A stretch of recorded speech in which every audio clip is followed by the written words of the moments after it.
मालिक, अनंत कोटी ब्रह्मांड नायक, राजाधिराज योगीराज परब्रह्म सद्गुरू आत्मा मालिक माऊलींच्या चरणी अनंत कोटी भावसुमने अर्पण.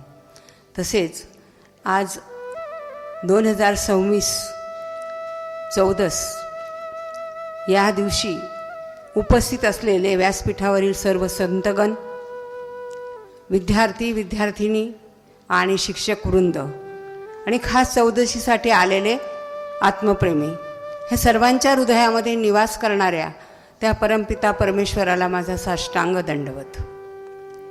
आज हॉल भरलेला पाहून म्हणजे विशेषतः विद्यार्थ्यांचा मला एक माझ्या जीवनातली गोष्ट आठवली की गुरुदेवांचं कार्य करण्यामागचा नेमका उद्देश काय, हा प्रश्न आम्ही 2003 साली सटाणा या गावी 1 ते 1.5 लाख लोकांचा सत्संग घेतला होता. आणि जग आणि जनार्दन हे काय शंका घेतील हे आपण सांगू शकत नाही. आणि अलीकडे काय झालं की खूप भोंदू बाबांचा बाजार झाला, त्यामुळे शंका घेणाऱ्यांना खूप वाव मिळाला. तर तिथे कार्यक्रमाची सगळी आखणी चालू असताना अतिशय भव्य दिव्य मंडप, 1 लाख लोकांची बसण्याची व्यवस्था होईल असं, तर ते कार्य जवळजवळ 15 दिवस चालू होती आखणी. आणि त्याच कालावधीमध्ये सटाणा हे तालुक्याचं गाव असल्यामुळे तिथे पत्रकार भरपूर आहेत. तर ते सगळे पत्रकारांनी ठरवलं की आता हे तिथून संत आलेले आहेत आणि तसं सटाणा हे माझं माहेर आहे, पण पत्रकार लोकांनी ठरवलं की पत्रकार परिषद घ्यायची, कारण भाविक सत्संग मंडळाचं म्हणणं होतं की आपल्याला बातमी द्यायची आहे आपल्या कार्यक्रमाची. आणि त्या उद्देशाने त्यांनी 1-2 पत्रकारांना सांगितलं असेल की तुम्ही आमची बातमी लावा. पण त्याच्यामध्ये पण काही पत्रकार असतात ना की जे चांगली बातमी लावत नाही त्यांना खडूस म्हटलं जातं, आणि जे चांगली बातमी लावतात ते म्हणजे खूप चांगला पत्रकार येतो. परंतु चांगलं कार्य असेल तर चांगली बातमी लावलीच पाहिजे, आणि खोटं असेल तर खोटी बातमी ही प्रसारित झालीच पाहिजे की हे खोटं आहे. तर मग त्यांनी असं नियोजन केलं की पत्रकार परिषद घ्यायची, आणि त्या पत्रकार परिषदेमध्ये माई तुम्ही एकट्याच बसल्या पाहिजे, म्हणजे आम्हाला तुम्हाला तुमच्या आश्रमाबद्दलचे प्रश्न विचारता येतील. तर आता मी खरं सांगते की मी एक संसारी जीव होते त्यावेळेला, आणि नुकतेच बाबांकडे येऊन 3-4 वर्ष झाले होते मला समर्पित होऊन. परंतु पत्रकार कशाला म्हणतात हेच मला माहीत नव्हतं, आणि नेमकं पत्रकाराचं काम काय आहे. तर ते असं झाल्यानंतर मी जरा गोंधळले की आता हे 4-5 पार देशदूत, लोकमत, महाराष्ट्र टाइम्स सगळे पत्रकार येणार, सकाळ सगळे येणार, अगदी छोटे मोठे, आणि मी काय बोलणार त्यांच्या पुढे, असं मला प्रश्न पडला. तर त्यावेळेला गुरुमाऊली नेरल्यामध्ये होत्या. तर आता आपलं सर्वस्व कोण? गुरुदेव. मी फोन केला बाबांना की बाबा असं असं आहे, आणि हे पत्रकार लोक म्हणजे काय असतं. तर बाबा काय म्हटले, तू काही काळजी करू नको, तू एकटी त्यांच्या समोर जाऊन बस, 100 असले तरी हरकत नाही, कारण हे कार्य कोणाचं आहे? मालकाचं आहे. आपण काय घेतलाय? सत्संग घेतलाय. सत्संग म्हणजे सत्याचा संघ, जे सत्य आहे त्याचा प्रचार प्रसार आपण करणार आहोत. त्याच्यामुळे अजिबात घाबरू नको, तुझा मालक तुझ्या आतमध्ये आहे. मी म्हटलं माझे मालक तुम्ही आहे ना बाबा? मग म्हणे हो, आम्ही तुझ्या आतून बोलू.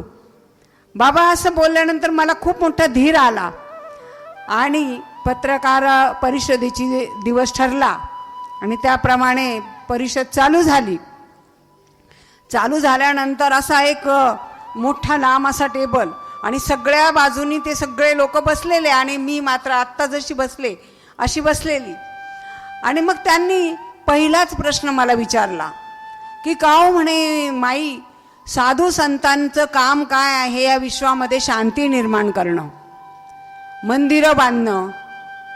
आणि हे बाबा म्हणे शाळा का काढल्या ह्या बाबांनी?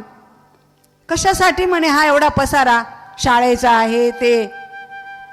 आणि खरं सांगते, त्या गुरुमाऊलीचं जे उद्घोषणा आहे की हृदय मंदिरी जे मज पाहती तयासी होय माझी प्राप्ती, आणि तुमचा मालक तुमच्या आतमध्ये आहे आणि तुम्ही जर योग्य ट्रॅकवर असाल तर तुमचा मालक नक्कीच तुम्हाला योग्य वेळी योग्य उत्तर योग्य मार्गदर्शन करू शकतो.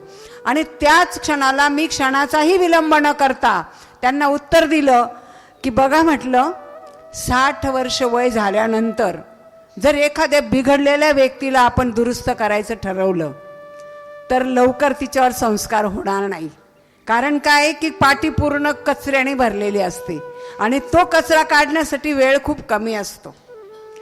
पण गुरुदेवांची अशी इच्छा आहे, कारण आत्ताच महाराजांनी सांगितलं की संत काय करतात.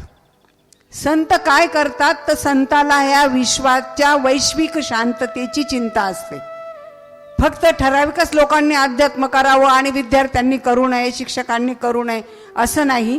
तर गुरुदेवांची इच्छा आहे की जर पाणी मुळाला घातलं तर नक्कीच त्याचा वटवृक्ष झाल्याशिवाय राहणार नाही.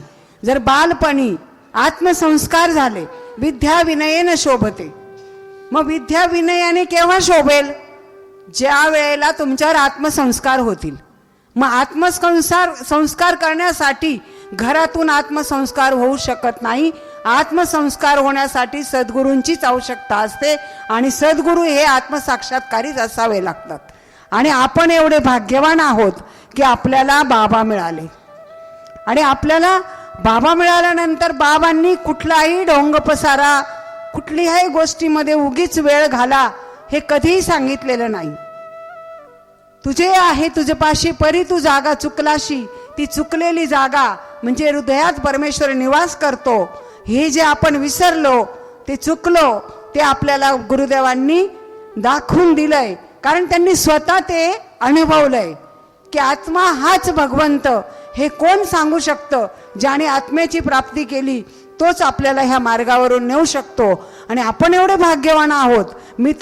आम्ही तर भाग्यवान आहोतच, पण मी तर असं म्हणेल की या संस्थेमध्ये जे जे शिक्षक वृंद, जे जे कर्मचारी ह्या सेवेमध्ये कार्यरत आहेत ते सुद्धा खूप भाग्यवान आहेत. कारण शाळा अनेक आहेत, संस्था अनेक आहेत, परंतु संस्कार जे इथं दिले जातात, जे आत्म्याचं ज्ञान दिलं जातं, ते ज्ञान मिळवण्यासाठी भाग्यच लागतं.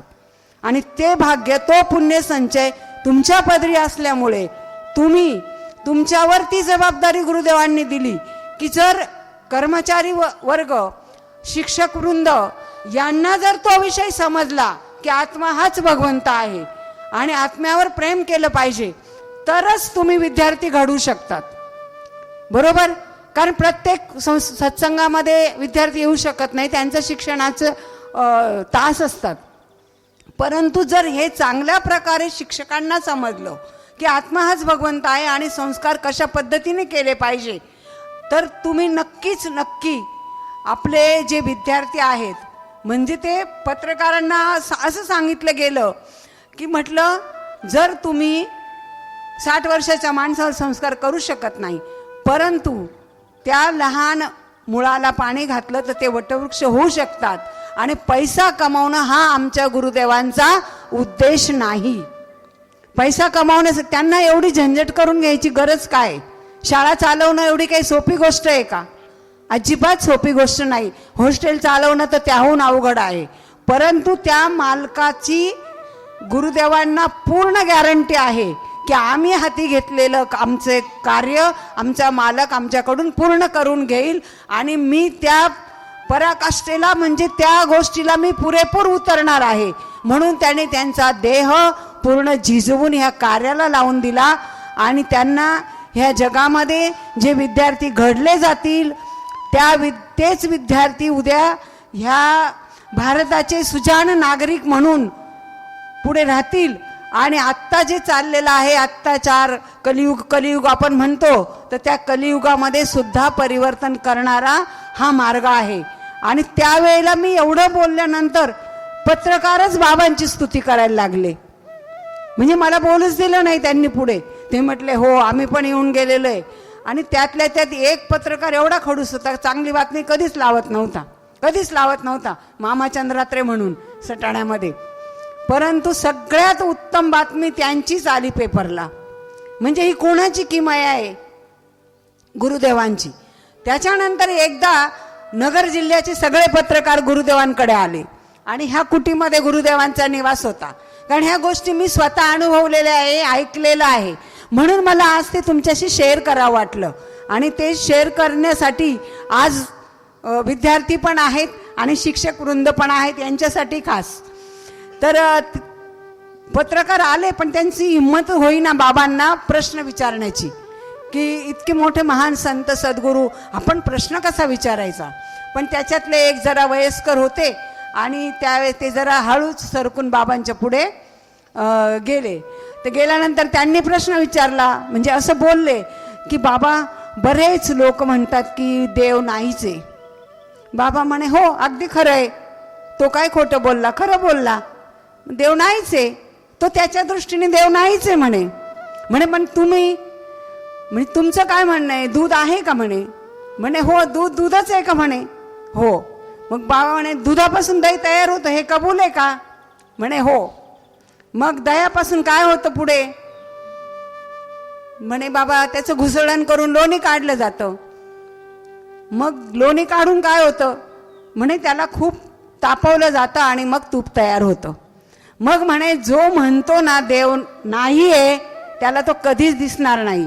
पण ज्याची तापायची तयारी आहे, ज्याला तापायचं आहे आणि तापून ते तूप प्राप्त करायचं आहे, तोच त्या देवाला बघू शकतो. हे ते म्हणताना वेड्या गबाळ्याचे काम नव्हे. म्हणून तुकाराम महाराज म्हटले, अरे वेड्यांनो, तुम्ही देवळात जातात पण तुमच्या हृदयात असलेला परमेश्वर याला विसरून जातात. तुम्हाला घेऊन जाणारा कोण त्या मंदिरामध्ये. हा देह जिवंत आहे म्हणून तुम्ही मंदिराची पायरी चढू शकले. मंदिरात जी प्रतिमूर्ती आहे तिच्यावर श्रद्धा आणि भाव ठेवा आणि तो भाव हृदयात उतरवा, तर तुम्हाला अनुभव येऊ शकतो, अन्यथा नाही. तुम्ही सगळ्या तीर्थक्षेत्र फिरून आले, तीर्थी धोंडा पाणी देव रोकडा सज्जनी. तीर्थावर धोंडा आणि पाणीच आहे, फक्त त्या ठिकाणी त्या संतांनी जी तपश्चर्या केली त्याचं महत्व आहे. परंतु देव हा तुमच्याच हृदयात आहे. कुठे शोधिशी रामेश्वरन, कुठे शोधिशी काशी, हृदयातील भगवंत राहिला हृदयातून उपाशी. मग तुम्ही जेवण करत नाही का, उपाशी कसे राहिलात मग. तर आपण जे जेवण करतो 2 वेळा 3 वेळा, ते शरीराचंच जेवण आहे, ते शरीराचं पोषण करतं. परंतु जर तुमचा आत्मा उन्नत करायचा असेल, तुम्हाला जर आत्म्याची प्राप्ती करून घ्यायची असेल, आणि आत्म्याची प्राप्ती करणं हाच मनुष्य जन्माचा उद्देश आहे, आणि आत्म्याची प्राप्ती करून घ्यायची असेल तर ध्यान हे त्याचं जेवण आहे, त्याचं नामस्मरण हे त्याचं जेवण आहे. म्हणजे एक क्षणही त्याला न विसरणं. मग ते कर्म करत असताना सुद्धा आपण करू शकतो. त्याच्यासाठी वेळ काढण्याची सुद्धा गरज नाही की तूच करता, मी काढून त्याला तू करता केलं की सगळं काही करता करविता तूच आहे. तूच करता आणि करविता, शरण तुला भगवंता. एकदा का शरण गेलो आपण की त्या परमेश्वराने आपल्याला स्वीकारलं समजा. परंतु शरणागती कशी, आपलंसं काहीतरी ठेवून ती शरणागती, मग तुम्हाला पूर्णपणे अनुभव येणार नाही. म्हणून आपण सगळ्यांनी ध्यान करो ध्यानी बनो, हा जो गुरुदेवांचा संदेश आहे तो अंगीकारायचा. म्हणजे काय करायचं की माझा मालक माझ्या हृदयात आहे आणि त्या मालकामुळेच हा देह कार्यरत आहे, याच्यामध्ये सजीवपणा आहे. तर मग माझं आद्य कर्तव्य आहे की माझ्या मालकाचं स्मरण आधी करणं आणि मग कर्माला लागणं. म्हणून मी एक शुद्ध आत्मा आहे, मी एक शुद्ध पवित्र आत्मा आहे, हे अखंड आपण आपल्या आत्म्याशी बोललं पाहिजे. आणि आत्मदेवा तूच करता आणि करविता आहे, हे शरीर निमित्त मात्र आहे. हे सारखं चिंतन आपल्या हृदयामध्ये जर घडलं तर नक्कीच आपल्याला आत्मानुभूती आल्याशिवाय राहणार नाही. म्हणून आपण सर्वांनी सतत त्या मालकाचं ध्यान ठेवा, म्हणजे ध्यानी बना. आणि या संदेशासह मी माझ्या सेवेला विराम देते. आत्मा मालिक, आत्मा मालिक. धन्यवाद.